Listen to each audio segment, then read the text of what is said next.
Monsieur le Premier ministre.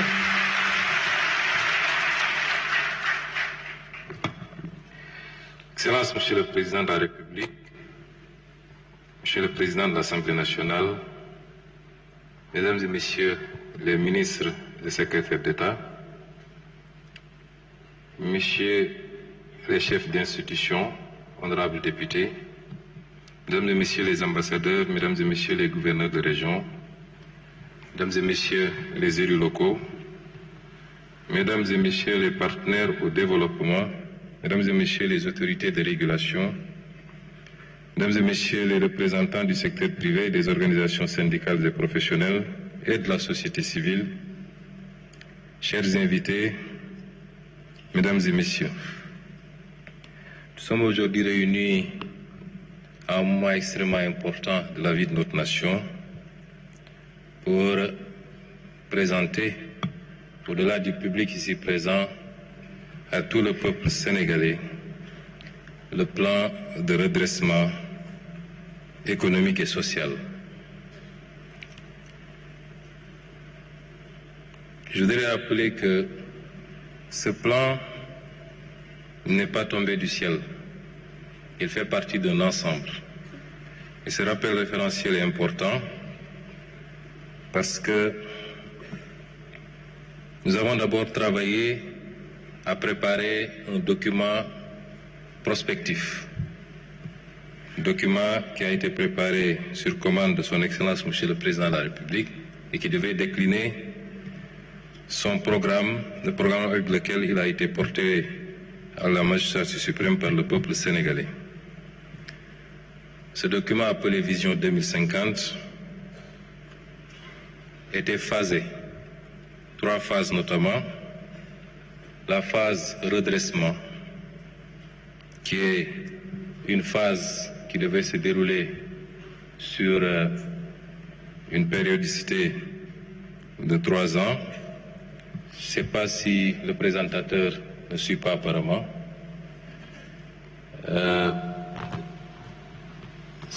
Voilà, une phase de redressement, suivie d'une phase d'impulsion et enfin une phase d'accélération. La phase de redressement devait nous permettre de partager la vision, de mobiliser les citoyens, de poser les premières bases de la transformation et d'engranger les premiers résultats de ce travail. Elle sera suivie de la phase impulsion, qui est la phase de mise en œuvre de l'ensemble des leviers d'amorçage de la transformation et de la poursuite de la mise en œuvre des stratégies filières. Et enfin, une 3e phase, la phase accélération, qui devait nous permettre, comme son nom l'indique, d'accélérer la politique de développement des filières et de visibiliser la croissance engrangée à l'horizon 2050. Si vous regardez ce graphique, vous vous rendrez compte que, et ça nous permet de répondre à une question, parce qu'on a l'habitude d'entendre dire que nous demandons aux Sénégalais de patienter jusqu'en 2050. Si vous voyez les courbes qu'il y a au-dessus de ce graphique, vous vous rendrez compte que les phases ne s'excluent pas. La première phase, celle qui consistait à redresser, démarre évidemment en 2024 avec l'élection du président de la République et se termine quasiment à la fin de ce cycle, c'est-à-dire en 2029. Mais vous vous rendez compte que la courbe jaune qui suit, c'est-à-dire l'impulsion, n'attend pas qu'on ait terminé la phase de redressement. Dès le milieu du mandat, c'est-à-dire d'ici 2026, nous démarrons la phase impulsion qui prendra fin en 2034. Et la phase accélération démarre presque simultanément avec la phase d'impulsion, ou 1 ou 2 ans après le démarrage de la phase d'impulsion.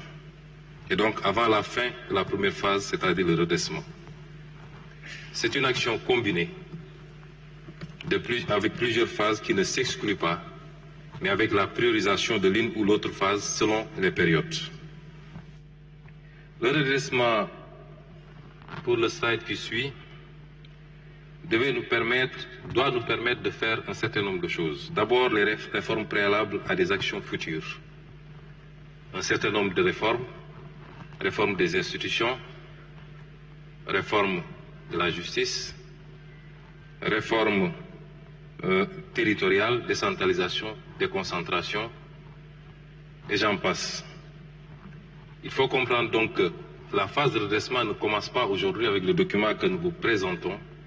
C'est l'un des éléments de ces réformes préalables, c'est-à-dire l'assainissement du cadre macroéconomique dont a parlé tout à l'heure M. le ministre de l'Économie. Il faut comprendre donc que cette phase de redressement a démarré depuis les premiers jours du mandat, puisque le président de la République a convoqué les assises de la justice, ça fait partie de la phase de redressement, les assises politiques, ça fait partie de la phase de redressement, un certain nombre d'états généraux sectoriels ont été organisés dans le secteur de l'industrie et du commerce, dans le secteur de l'hydraulique, dans le secteur du transport, entre autres. Toutes ces opérations s'incrustent dans cette phase de redressement.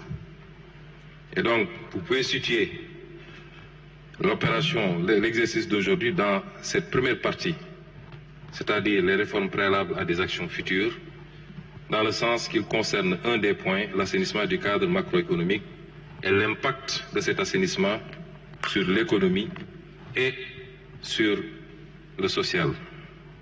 La deuxième phase, le deuxième élément de cette phase de redressement, c'est les réformes techniques qui préparent le terrain pour le développement d'autres services. Vous aurez dans ces réformes techniques les réformes sur le plan du numérique, par exemple. L'identité numérique unique est un élément important de cette phase. J'allais dire même tout ce qui a été conçu dans le New Deal technologique. Et la troisième phase, c'est la bonne gouvernance et la reddition des comptes. Je crois que sur le terrain de la bonne gouvernance, des actes substantiels ont été posés. Les derniers en date, c'est le paquet de projets de loi qui a été adopté avant-hier en Conseil des ministres portant sur la réforme de l'OFNAC, sur l'accès à l'information, sur la déclaration de patrimoine, entre autres, et sur la reddition des comptes.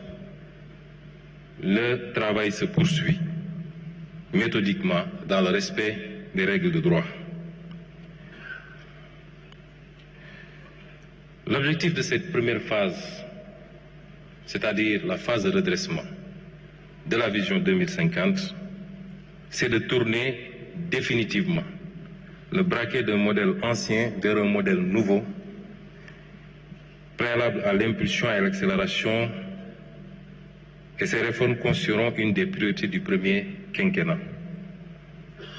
Nous avons toujours posé le débat en termes de système et non pas en termes d'hommes.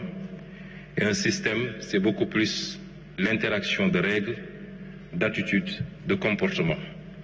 Et les réformes que nous allons entamer dans cette phase de redressement nous permettront de tourner la page de ce système que nous avons souvent décrié pour en ouvrir une autre. Pourquoi maintenant un plan de redressement économique et social? Cela est lié à l'héritage qui nous a été légué. Nous savions tous que l'héritage n'allait pas être des plus légers. Durant tout le temps passé dans l'opposition, nous l'avons crié fort, nous l'avons dénoncé avec des arguments valables et nous étions même allés jusqu'à prévenir les Sénégalais des difficultés auxquelles il fallait s'attendre, quel que soit le régime qui remplacerait le défunt régime. Et aujourd'hui, les différents audits réalisés aboutissent à un constat sans appel. L'audit des finances publiques qui a démarré avec le rapport établi par l'Inspection générale des finances, conforté, pour ne pas dire aggravé, par l'audit de ce rapport par la Cour des comptes, Et enfin, par le rapport de Forbis Mazars, cet audit, ces différents audits débouchent sur un constat très difficile pour le Sénégal, d'un déficit qui cumule à 14% et d'une dette publique qui est de 119% du produit intérieur brut. 14% contre 4, quelque chose pour cent qui avait été déclaré et 119% contre 74% qui avait été déclaré par l'ancien régime. Évidemment, et c'est le lieu de féliciter et de rendre un hommage à son Excellence le Président de la République, qui aurait pu faire le choix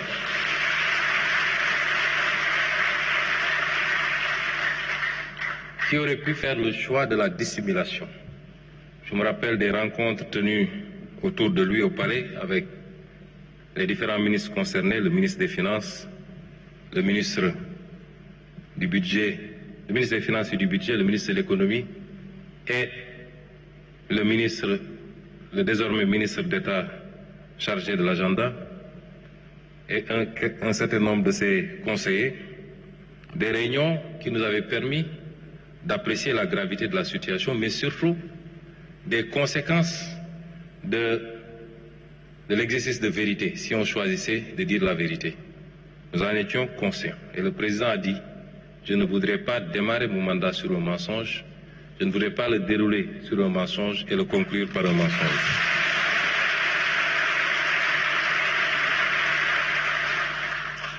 Et cet exercice de vérité a pour conséquence le respect difficile des engagements internationaux. Mais le Sénégal a tenu et jusqu'à présent, nous avons respecté notre signature, nous avons respecté nos engagements internationaux, sans pour autant que ça n'empêche le pays de continuer à faire face aux défis cruciaux à l'intérieur. C'est le lieu ici également de féliciter et de rendre hommage au ministre des Finances et du Budget, à toutes ses équipes, au ministre de l'Économie, qui chaque jour déploie un trésor d'énergie pour faire face à nos engagements internes et extérieurs.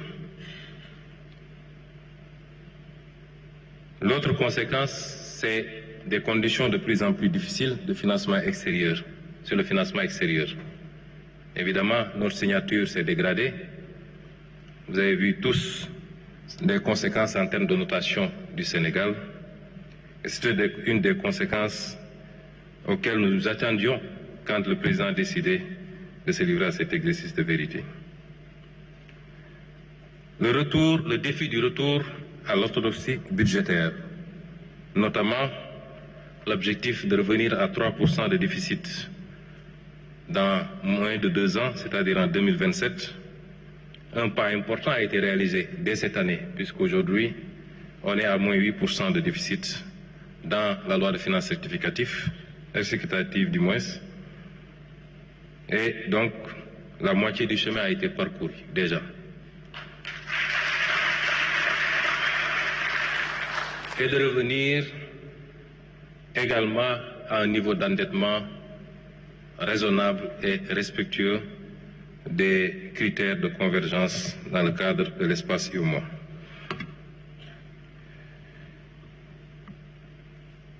Tout ceci combiné à l'attente légitime des Sénégalais. Nous sommes au XXIe siècle, les peuples sont devenus impatients. Les peuples n'attendent plus, les peuples veulent des résultats immédiats. Vous aurez beau leur expliquer la situation héritée. Évidemment, quand on hérite d'un legs, c'est avec son passif et son actif.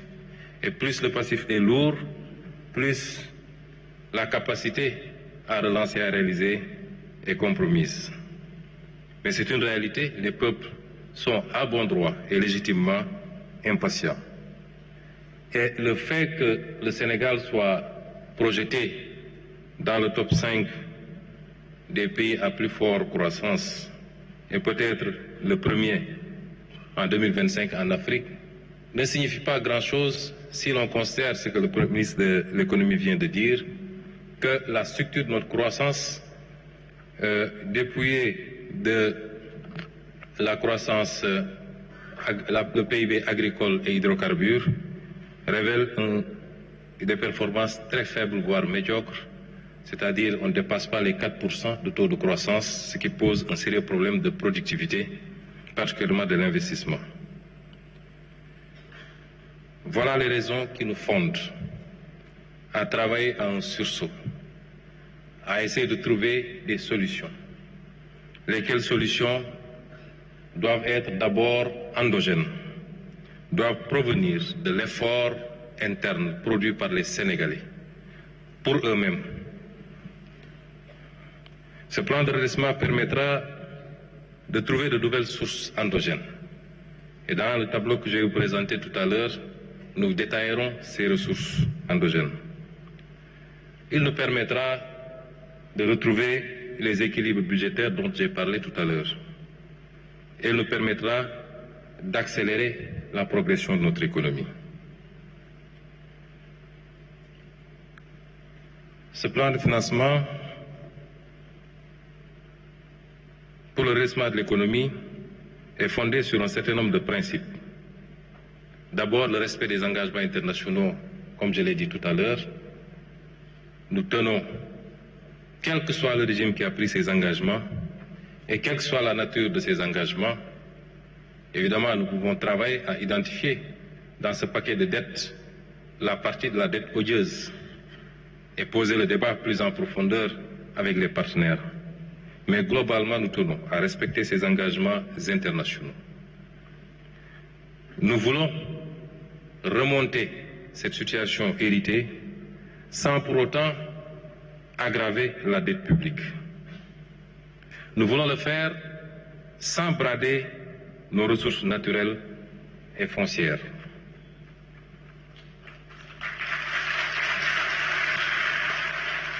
Nous voulons le faire dans une quête de souveraineté dans le secteur bancaire et particulièrement des banques à connotation publique.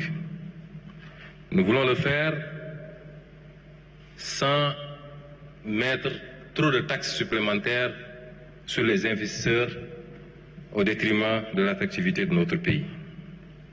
Nous voulons le faire par un exercice de lutte contre la fraude sous toutes ses formes et nous devons le faire dans le respect de l'équité, dans la contribution financière des acteurs, règles essentielles du droit fiscal. Alors, nous avons entendu beaucoup de développement sur les plans de redressement. En quoi ce plan de redressement est différent des autres? Nous ne sommes pas remontés jusqu'en 1979 pour le PREF, qui semble être le premier plan de redressement, mais comparativement au financement du programme de résilience économique et sociale qui a été élaboré pour faire face aux conséquences de la crise de la Covid-19, dans son modèle de financement d'abord, le PRES avait été financé à 84,5% par les partenaires, au moyen de prêts concessionnels, de dons et de reports d'échéance. L'État, pour un budget prévisionnel de 1 000 milliards, n'avait contribué qu'à hauteur de 102,25 milliards, soit 13%. Le PAP 2A, qui a pris le relais pour engranger les bénéfices du PRES, le PAP 2A projetait un budget de 14 712 milliards qui a fortement bénéficié, plus de 60% au moins, de ressources extérieures. Pour le présent plan de redressement, 90% des ressources sont attendues de la mobilisation de ressources endogènes sans endettement.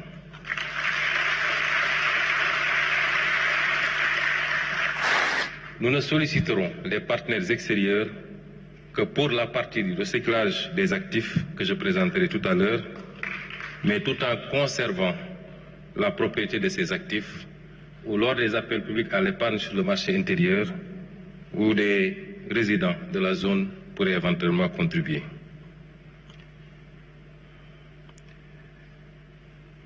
Un autre élément de comparaison, c'est que le coût du plan de redressement sera de 33% plus élevé que celui prévu dans le scénario de base, c'est-à-dire le document de programmation budgétaire économique et pluriannuel 2026-2028, qui fait des projections en moyenne d'un peu plus de 5 000 milliards. Considérez que pour ce plan, l'objectif initial que j'avais confié aux équipes, c'était de mobiliser au moins une année budgétaire de plus, d'essayer de rattraper une année budgétaire de plus, qui équivaut sensiblement à la dette cachée, à la dette qui n'a pas été comptabilisée dans nos écritures. Et comparativement donc au PAP 2A, dont les ambitions n'étaient que de 4% par rapport au schéma initial, c'est-à-dire le PAP 2. Ces éléments de comparaison nous permettent d'apporter ou d'anticiper sur un certain nombre de réponses et qui recoupent notre volonté, notre discours qu'on a toujours tenu. Hier, ici, lors de la remise des lauréats du concours général, je retiens une phrase prononcée par le président de la République, son souhait de voir les Sénégalais s'approprier du concept de souveraineté. Tout ce plan, toute la trame de ce plan répond à ce besoin, à cette option forte de souverainiser notre pays, de faire des efforts par nous-mêmes.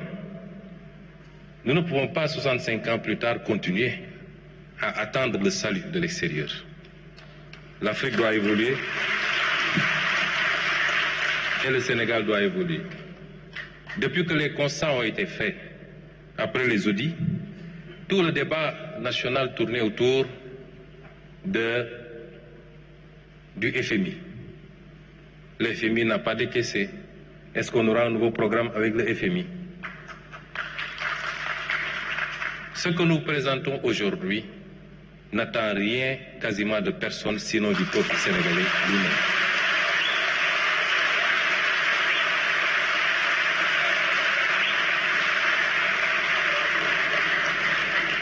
Et c'est fort de ces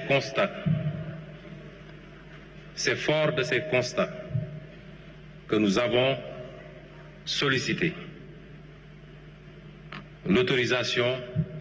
et obtenu l'autorisation du président de la République pour mettre une équipe autour de nous à la primature, regroupant l'essentiel des ministères qui travaillent sur les domaines qui nous intéressaient pour la confection de ce plan de redressement. Je voudrais donc, à cette étape, féliciter les hauts fonctionnaires qui ont travaillé à ce plan.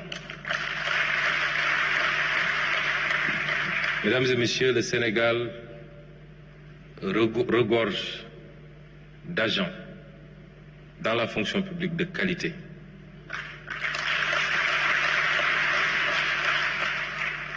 Ils nous l'ont démontré déjà lors de l'élaboration du référentiel qui a été fait avec l'expertise exclusivement sénégalaise, accompagnée par un cabinet privé sénégalais également. Je veux féliciter tous ceux qui ont travaillé à ce document, sous la coordination de M. Moustapha Sen, conseiller spécial chargé des questions économiques.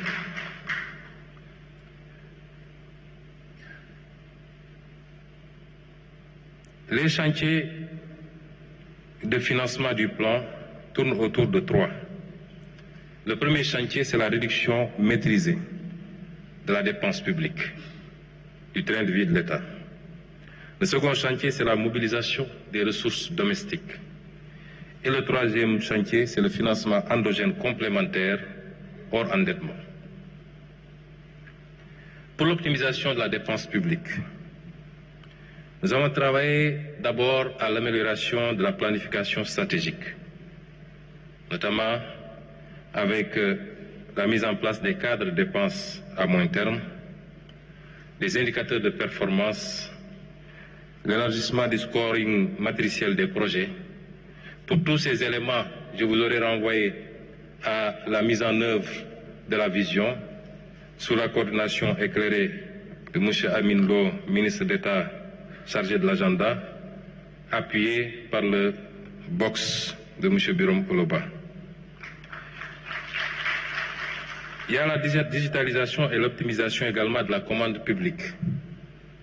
L'introduction de mécanismes de modernisation de la commande publique, de plateformes digitales, mais également la rénovation des procédures d'exécution budgétaire sur lesquelles M. le ministre des Finances a beaucoup travaillé. Évidemment, pour ce qui est de la commande publique, des aspects importants comme la mise en place d'une centrale d'achat qui nous permettra de regrouper un certain nombre d'opérations, de rationaliser également les acquisitions, est un élément extrêmement important. Et enfin, la réduction de la taille de l'État, où les équipes ont travaillé à la fusion et à la suppression d'un certain nombre de structures, particulièrement des structures des agences d'exécution, mais également pour l'administration classique, un travail de resserrement va être fait. Le second axe, c'est la mobilisation des ressources domestiques. La mobilisation des ressources domestiques vise à aller chercher les niches, d'abord dans le secteur du numérique. Nous avons énormément de niches dans le secteur numérique, qui est le secteur en plein essor, mais qui jusque-là était sous-fiscalisé ou pas du tout fiscalisé dans beaucoup de ces aspects. Dans le tableau que je vais vous présenter tout à l'heure, je reviendrai sur le détail ligne par ligne. Il s'agit de la fiscalisation, par exemple, des jeux de hasard en ligne, comment on appelle ça, du mobile money, des transferts marchands également, et de beaucoup d'autres aspects comme ça, qui n'étaient pas suffisamment fiscalisés ou pas du tout fiscalisés quelque part. Il y a également l'optimisation des revenus du foncier. Chers amis, le foncier est un élément important de patrimoine qu'il convient de fructifier en évitant le plus possible de céder. On peut l'utiliser comme levier financier et levier des fonds. Le foncier bâti comme le foncier non bâti. On peut l'utiliser également pour permettre l'accès aux droits, aux titres, contre paiement de sommes bien précises, ce qui permettrait à la fois d'engranger des recettes substantielles pour l'État, mais de sécuriser également la possession pour les citoyens. Les amendes et redevances, une longue liste a été établie pour renforcer les amendes et les redevances par rapport à certains types d'infractions, par exemple au code de la route et beaucoup d'autres infractions de ce genre, dont les conséquences sont incalculables en perte de vies humaines et en dégâts matériels. Le recyclage d'actifs, nous avons beaucoup d'actifs qui nous ont coûté extrêmement cher, qui justifient une bonne partie de la dette. Les actifs portuaires, aéroportuaires, autoroutières, ainsi de suite, qu'il convient de recycler, avec l'option pour nous, toujours, de garder la propriété. Nous avons la possibilité de la concession, nous avons la possibilité de l'ouverture du capital, comme nous avons la possibilité de la cession. Nous écartons pour le moment toute possibilité de céder, mais nous pouvons concéder la gestion, particulièrement au secteur privé, et nous souhaitons qu'il soit prioritairement national, avec un partage des gains sur les dividendes. L'exploration du capital investissement également est un élément extrêmement important, corrélé à des préoccupations telles que la finance, l'économie sociale et solidaire et le développement des coopératives, notamment agricoles. La fiscalité environnementale qui, comme vous le savez, a un double objectif, à la fois dissuasif sur la pollution et donc environnementale, mais un objectif également de mobilisation de recettes, ce qu'on appelle la fiscalité verte et la fiscalité bleue sur la pollution et les différentes formes de pollution. Le financement durable, vert bleu, énormément de fonds existent aujourd'hui, qui sont des fonds gratuits souvent, les fonds verts et les fonds bleus. À travers le monde, le Sénégal est parti à un certain nombre de conventions, notamment sur la transition écologique juste, qui peuvent aujourd'hui venir abonder également cet effort. Et enfin, la rationalisation des différentes subventions. Le ciblage, un peu trop, essayer de cibler pour toucher les vrais, ceux qui ont vraiment besoin de ces subventions, aussi bien dans le domaine de la pêche, dans le domaine de la distribution des produits d'hydrocarbures, ainsi de suite, pour éviter que des gens de la couche moyenne ou même des gens très aisés puissent continuer à capter les subventions au détriment de ceux qui en ont vraiment besoin. Et enfin, les troisièmes sources de financement, c'est le financement endogène et les ressources complémentaires. Je veux citer ici l'appel public à l'épargne dont nous usons de plus en plus pour mobiliser des ressources sur le marché intérieur en monnaie locale, parce que l'un des problèmes de notre dette aussi, c'est que nous empruntons à monnaie étrangère alors qu'on doit rembourser en monnaie locale. Ça pose un problème sérieux et aujourd'hui, il faut dépasser, de plus en plus recourir à d'autres modèles qui nous permettent de mobiliser des fonds sur le marché local, de financer notre dette en monnaie locale, et la dette en monnaie étrangère doit cibler au maximum possible des activités qui génèrent des revenus en devises, notamment l'exploitation des hydrocarbures, du pétrole et du gaz ou le secteur minier. La promotion d'un secteur bancaire national fort, c'est-à-dire le secteur bancaire à capitaux majoritairement publics. Les débats sont encore en cours sur la nécessité ou non de fusionner un certain nombre d'instruments que nous avons, le fonds 6, le fonds GIP, un certain nombre d'autres banques, la banque agricole, ainsi de suite, pour, à l'image d'un certain nombre de modèles, avoir un instrument de financement de l'économie et du développement fort et structuré. C'est des débats qui seront tranchés par Son Excellence le Président de la République. Des missions de benchmarking seront envoyées très bientôt pour nous approprier les expériences vécues ailleurs. La finance islamique qui est un levier important, notamment par le soukouk, qui est une forme d'emprunt obligataire mais respectant un certain nombre de normes. Le Sénégal en a déjà usé pour la réflexion du building administratif et du ministère de l'Intérieur des Finances, si je ne m'abuse. C'est des leviers qui permettent de lever des financements sains, comme le recours au mécanisme du WAQF et beaucoup d'autres mécanismes de financement islamique. La renégociation des contrats stratégiques. Un travail est en train d'être fait. Et vous me permettrez de féliciter également à ce niveau l'équipe qui y travaille, le comité de lecture, dirigé par le conseil spécial El Hadji Ibrahima Diop, qui a déjà renégocié beaucoup de contrats et de conventions.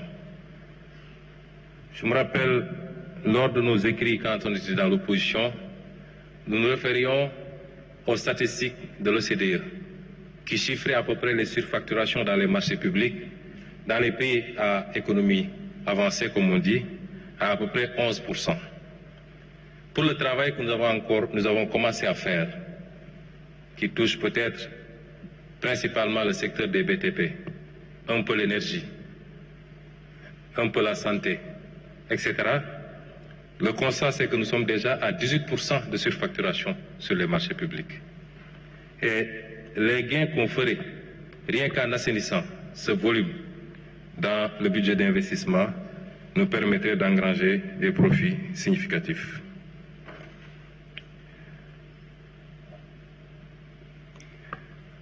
Je vous déroulerai tout à l'heure un tableau sur le détail des lignes de ressources, sur les ressources domestiques, les ressources recyclables, le financement complémentaire au endettement et la réduction de la taille de l'État. Mais les ressources attendues sur les 3 ans, 2025-2028, pour les ressources domestiques additionnelles, nous attendons 2111 milliards. Pour le recyclage d'actifs restant à la propriété de l'État, nous attendons 1091 milliards. Pour les économies sur la réduction de la taille de l'État, nous attendons 50 milliards. Pour le moment, j'y reviendrai parce que nous avons un tableau assez long d'une 50aine de mesures qui sont encore en cours d'évaluation. Et l'essentiel de ces mesures porte sur la taille de l'État. Et enfin, sur le financement endogène complémentaire hors endettement, nous attendons 1352 milliards. Le tout nous permet de nous projeter sur 4605 milliards pour le moment, en attendant les autres mesures à évaluer, qui sont des mesures très importantes et qui, selon mes estimations, nous permettront d'ajouter peut-être 2000 à 2600 milliards à ce tableau. Et l'injection de ces ressources doit générer à peu près 1062 milliards de recettes fiscales, ce qui sera réparti sur les 3 années. La première année, 274 milliards, la deuxième, 444 milliards et la troisième année, 344 milliards. Ce qui nous donne un total de ressources projetées de 5667 milliards provisoirement.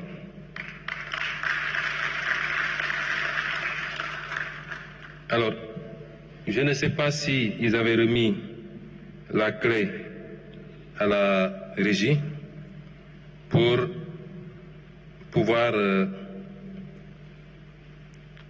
vous projeter le tableau détaillé que je vais commenter maintenant.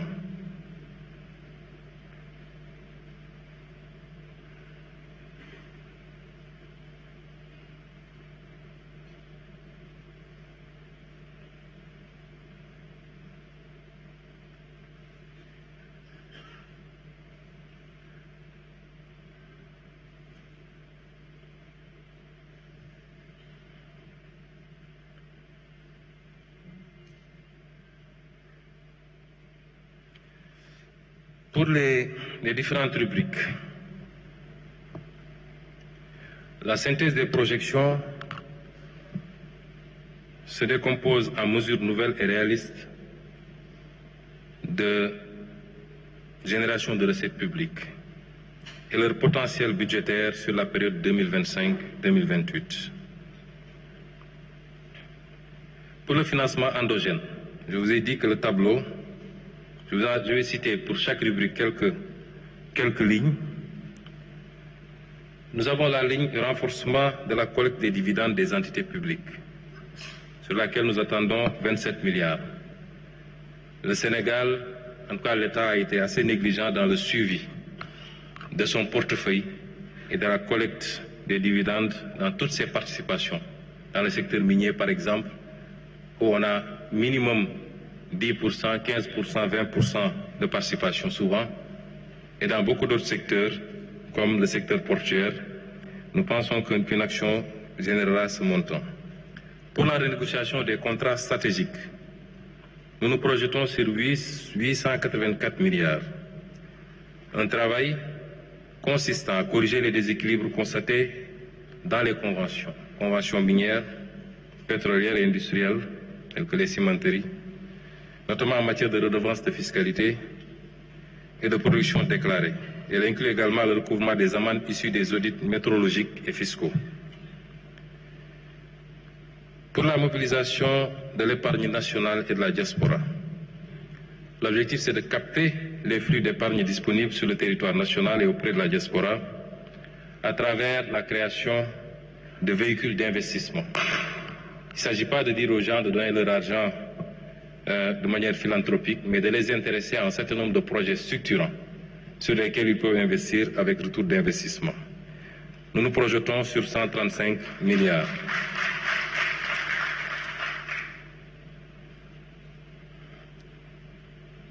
Sur le déploiement des financements participatifs et solidaires,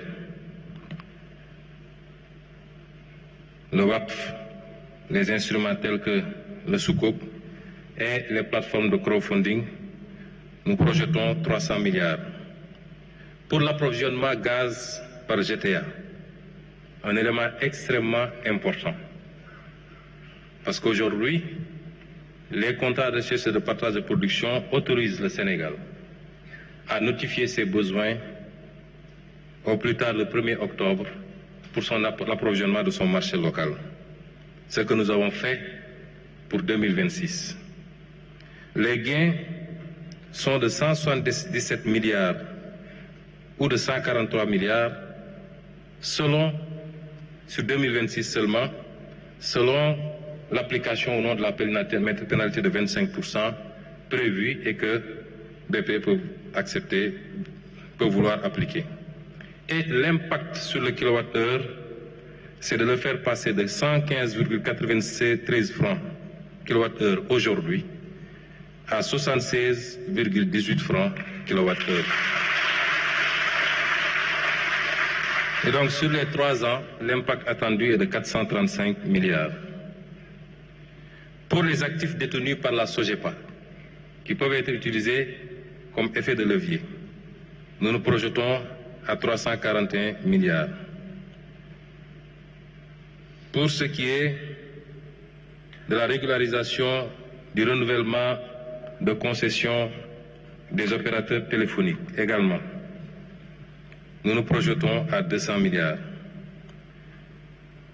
Sur les frais de visa électronique que nous avons décidé d'appliquer pour l'entrée sur le territoire national aux pays hors Afrique et aux pays africains qui nous appliquent le visa, nous nous projetons à 60 milliards. Sur le recyclage d'actifs comme les autoroutes, nous nous projetons à 126 milliards. Par rapport à la réduction du train de vie de l'État, je vous avais dit tantôt que pour le moment, une seule mesure sur la dizaine de mesures, une seule mesure est pour le moment évaluée. C'est la restructuration du secteur parapublic, notamment la suppression et la fusion d'agences, et elle nous donne un gain de 50 milliards. Les 8 ou 9 autres mesures sont en cours d'évaluation et je peux vous en citer quelques-unes qui sont des mesures fortes relativement à la réduction de la taille de l'État ou du train de vie de l'État.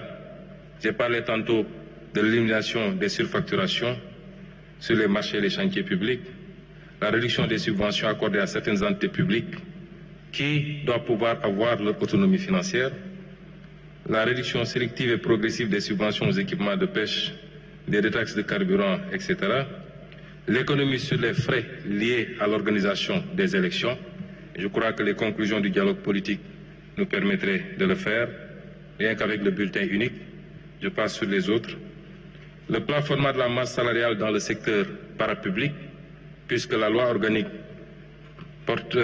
portant sur les lois de finances a prévu le plafonnement, l'inscription chaque année dans la loi de finances, le plafonnement des salaires dans le secteur parapublic et au niveau des institutions et du secteur public. Ça n'a été inscrit qu'en 2021, le décret d'application n'a jamais été pris. Et sur 2026, nous réintégrerons cette mesure qui aura certainement un impact important. La réduction de la fréquence et du coût des missions à l'étranger, la mise en place de la centrale d'achat, la réduction des charges locatives d'eau et d'électricité de l'administration, l'optimisation de la réforme sur les véhicules de l'administration, la lutte contre les pertes techniques même de la Sénélec qui sont évaluées à 90 milliards quand même. C'est autant de mesures qui vont venir abonder cette rubrique et certainement nous permettre de faire des économies extrêmement plus substantielles sur le train de vie de l'État.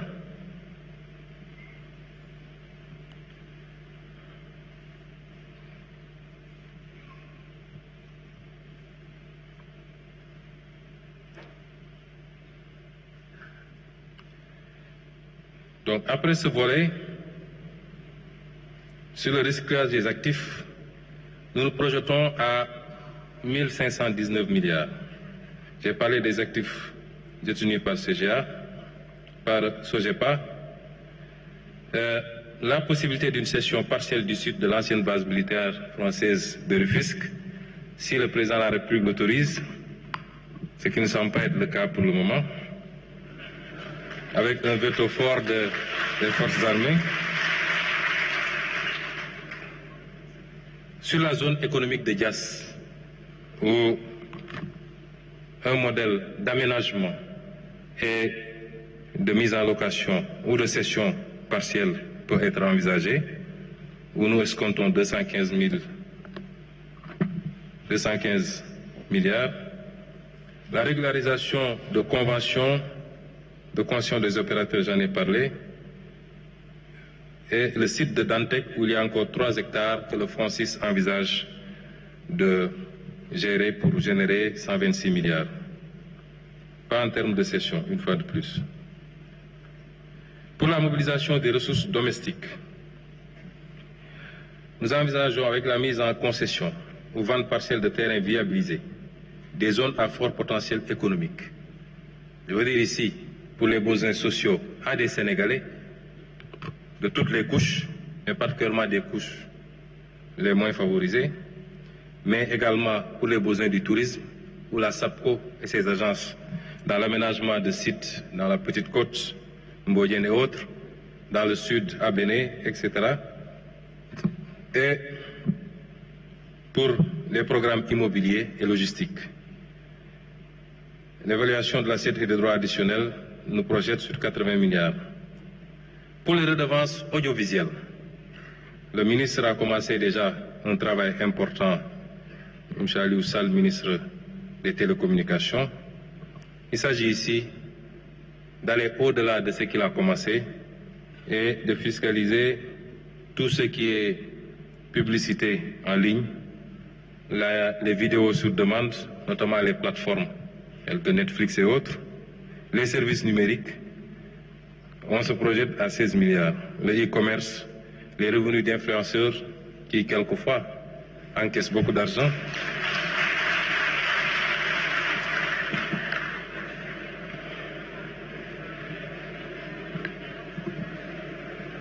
La taxation du mobile money.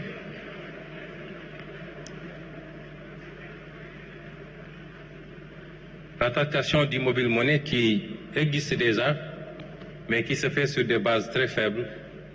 Nous avons beaucoup travaillé ces derniers jours avec la Direction générale des impôts, le ministère des Finances, le ministère des Télécommunications, pour aboutir à des bases beaucoup plus saines, sans pour autant que ça constitue un surenchérissement perceptible du coût des transferts, et l'État compte engranger 130 milliards sur les 3 ans.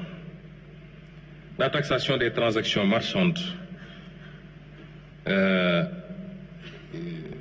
où nous projetons sur 90 milliards, les transactions marchandes d'e-mobile money. La taxation des jeux de hasard, notamment le pari en ligne et les casinos en ligne. Les jeux de hasard, le jeu en ligne aujourd'hui constitue 80% du jeu de hasard. Il nous faut aller chercher les 20% qui restent. Mais nous avons choisi, puisque dans ce secteur, les bookmakers étaient taxés, la LONASE est taxée, mais les parieurs ne sont pas taxés. Taxation du gain, 75% des mises constituent un gain que partagent des parieurs, mais également nous envisageons un modèle de taxation même de la mise, parce qu'au-delà de la mobilisation de recettes, nous avons l'obligation en tant qu'État de protéger, surtout les petits parieurs, contre eux-mêmes et contre l'addiction aux jeux. L'augmentation du taux de la taxe sur le tabac, c'est le même principe que nous envisageons d'amener au plafond UEMOA qui est de 100%. Aujourd'hui, nous taxons à 70%. Et je crois que la fumée peut rapporter 100 milliards.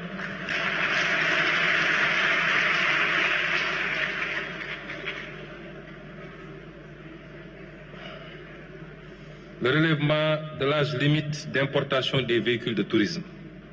C'est une forte demande de la diaspora. Ils seront satisfaits aussi bien pour les véhicules utilitaires, 8 à 10 ans, les véhicules supérieurs à 3 tonnes 500, 10 à 15 ans, et la généralisation des droits d'accès sur les véhicules de transport et de marchandises.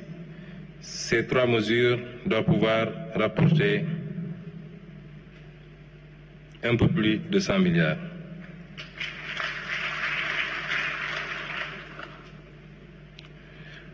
La réactivation des droits à l'importation pour les téléphones portables, qui avait été suspendue avec la redevance RUTEL, mais tout le monde convient, les autorités douanières, le ministère de l'économie et des finances, qu'il est temps de remettre en place cette taxation et les projections sont à 200 milliards. Je voudrais dire que tous les chiffres que nous vous avançons ici sont des chiffres minorés. J'ai demandé à l'équipe de prendre les options les plus minimalistes possibles pour nous aménager une marge d'erreur substantielle.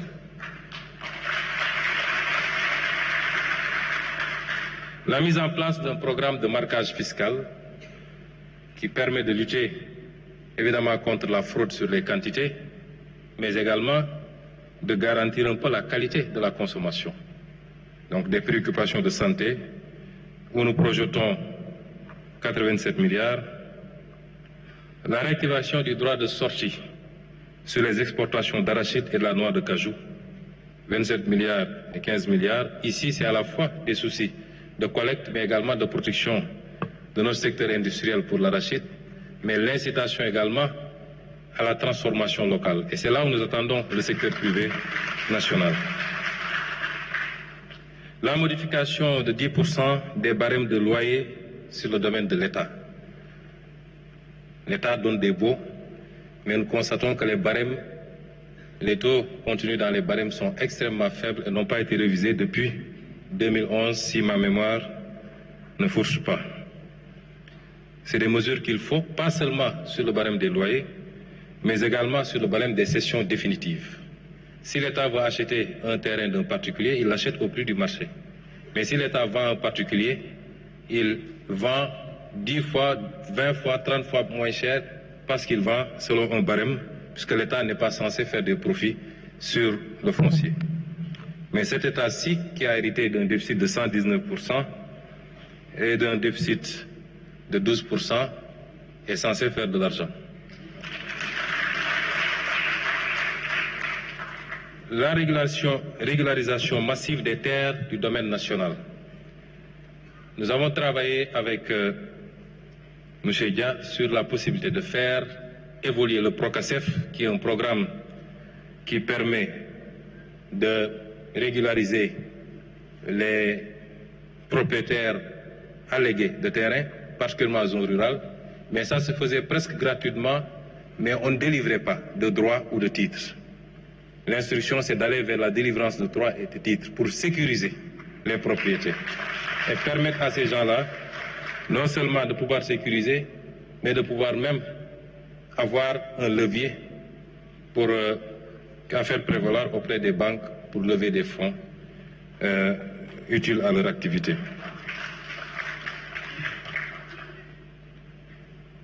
Donc, la mise en concession de terrains viabilisés dans des zones à fort potentiel économique. Et enfin, l'introduction d'une fiscalité verte et bleue par l'instauration d'une taxe carbone d'une surtaxe sur les véhicules anciens à forte émission de CO2, ainsi qu'une éco-contribution sur certains produits importés, où nous escomptons 306 milliards.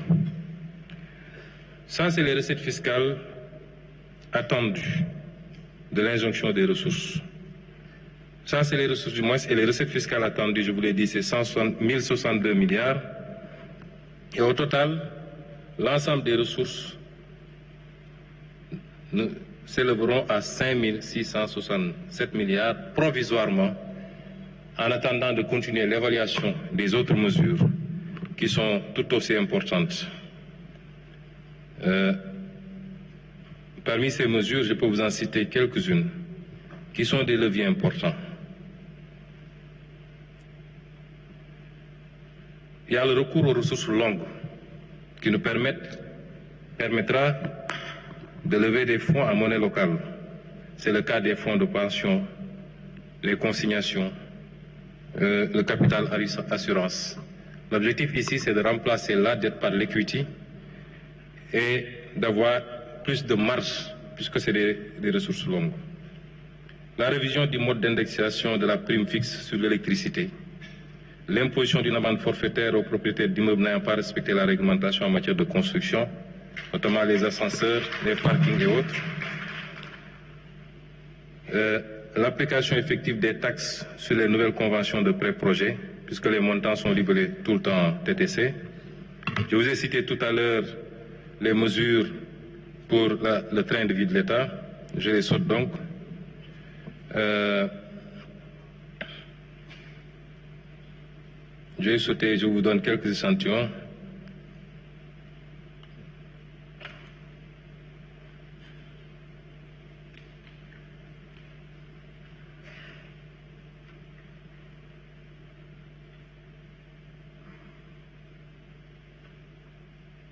L'application du droit de sortie sur les exportations de produits miniers non couverts par la stabilisation fiscale, la taxation des occupants sans droit ni titre, la traque et la sanction des fausses quittances, des faux certificats de taxes, des certificats recyclés. Nous sommes en train de faire ce travail sous la supervision du président de la République. Je ne vous en dirai pas davantage puisqu'il est en cours, mais la lutte et la compression de la fraude sur ces aspects-là va générer énormément de ressources. J'ai parlé de la subvention modulée du carburant, donc le ciblage.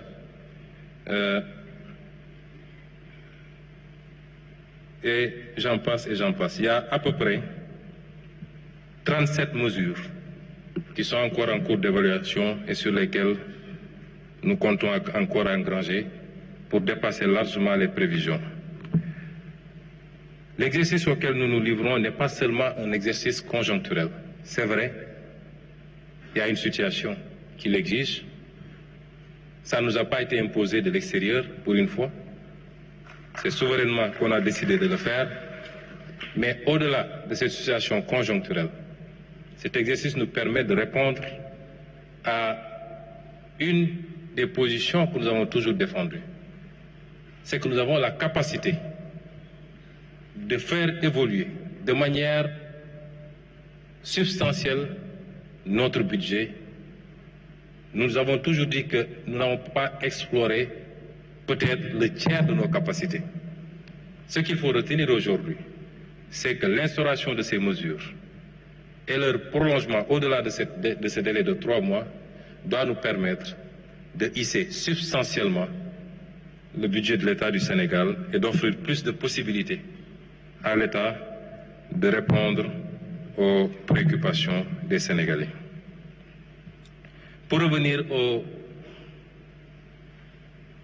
PowerPoint, monsieur le technicien, je voudrais parler maintenant des axes du plan de redressement. Le plan de redressement vise à mobiliser ces ressources, mais pourquoi faire? Orienter vers quoi?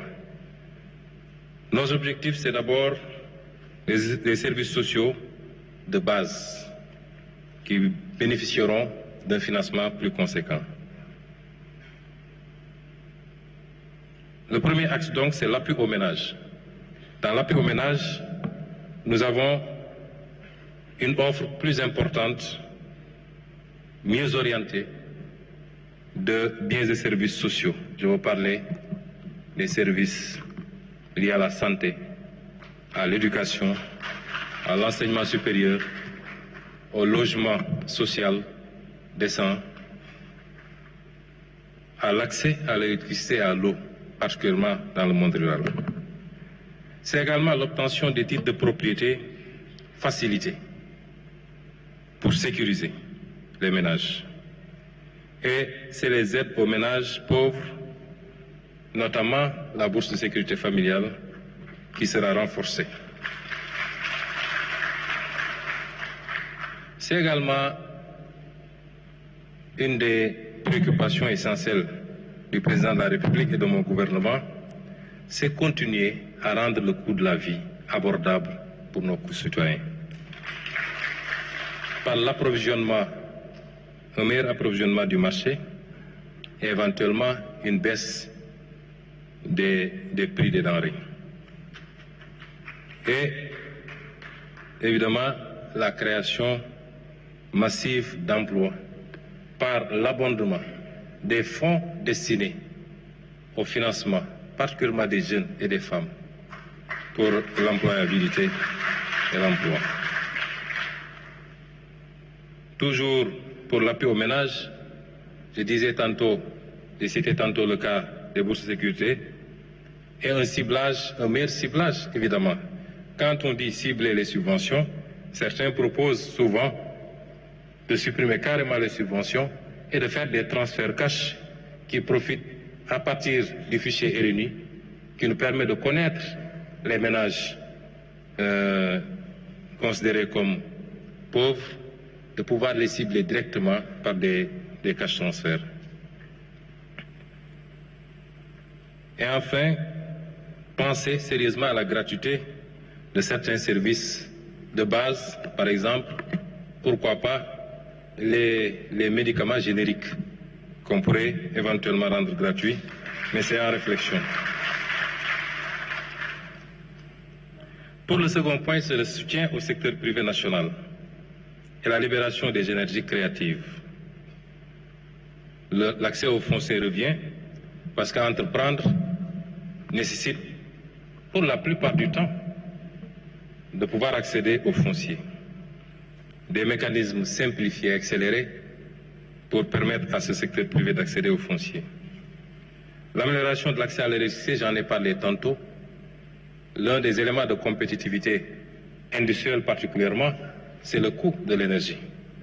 Nous ne pouvons pas continuer à être à plus de 110% du coût de l'énergie et vouloir compétir avec des pays qui sont à 12 francs. Si je prends le cas du Qatar, et qui a suffisamment de gaz pour le faire, ou 60 francs si je prends le cas de la Chine.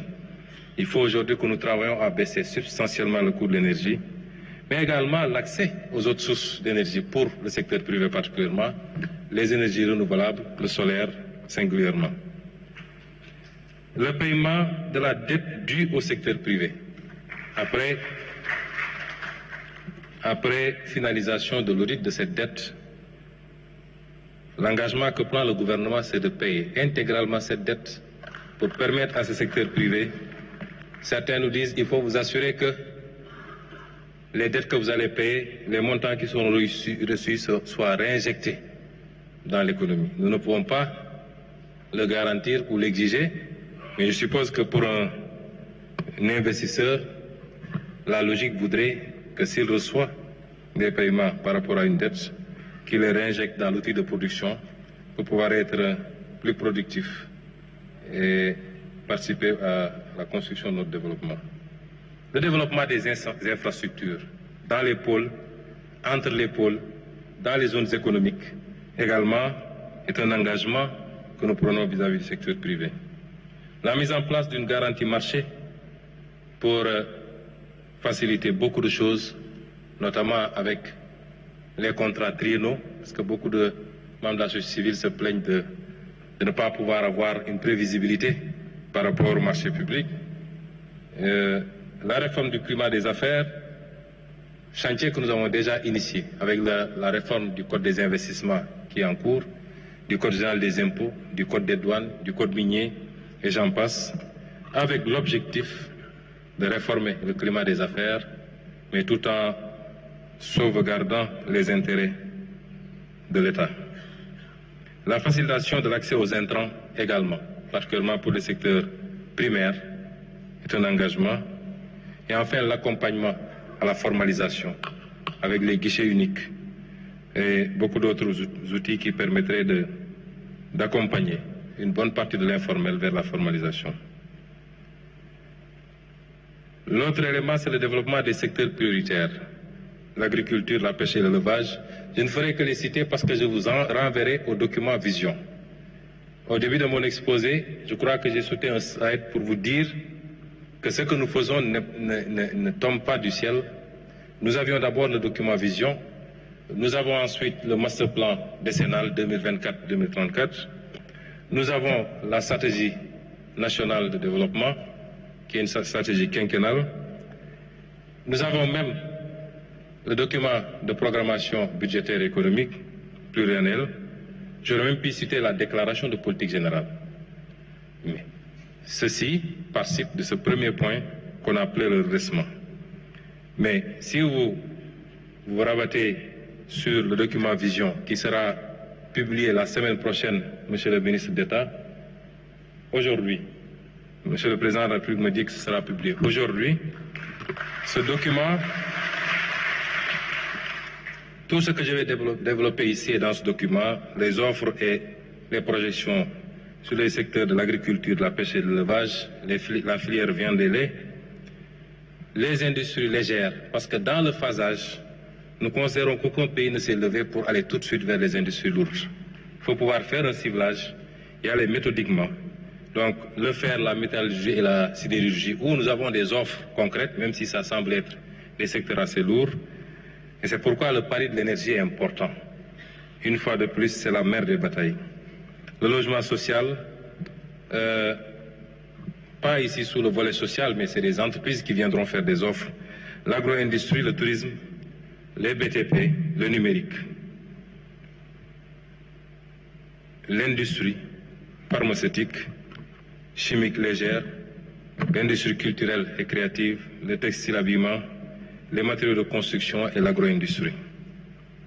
Quels sont maintenant les impacts attendus?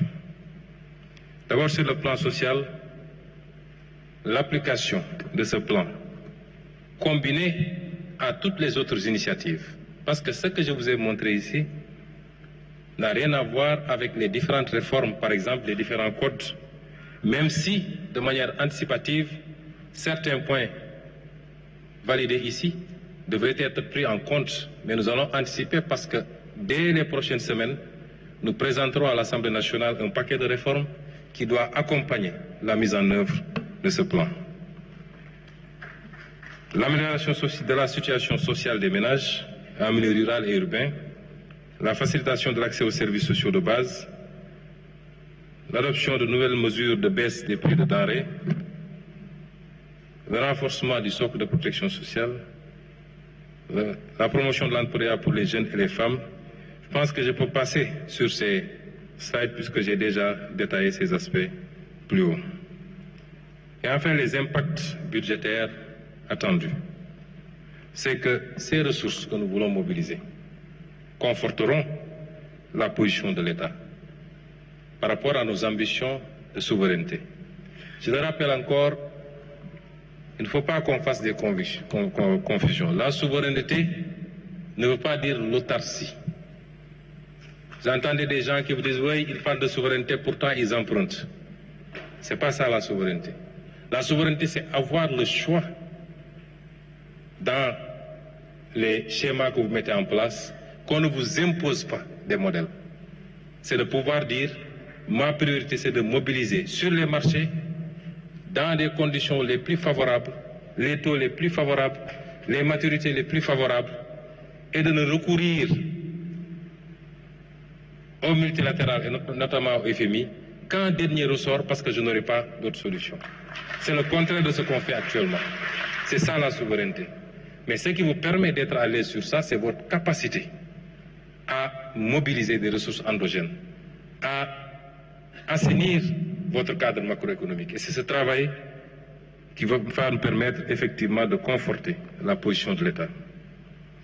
C'est le respect de nos engagements internationaux qui seront plus facilités. C'est la contribution. On ne dit pas que c'est ce plan qui va le faire à lui seul, mais il contribuera substantiellement à l'objectif d'atteinte de ramener le déficit à 3% en 2027. Mesdames et messieurs, nous voici arrivés au terme de notre exposé. Ce que je voudrais dire aux Sénégalais, c'est que nous parlons souvent de souveraineté. Moom sa bopp, mais moom sa bopp am na lu ko jiitu. Li ko jiitu mooy mënal sa bopp.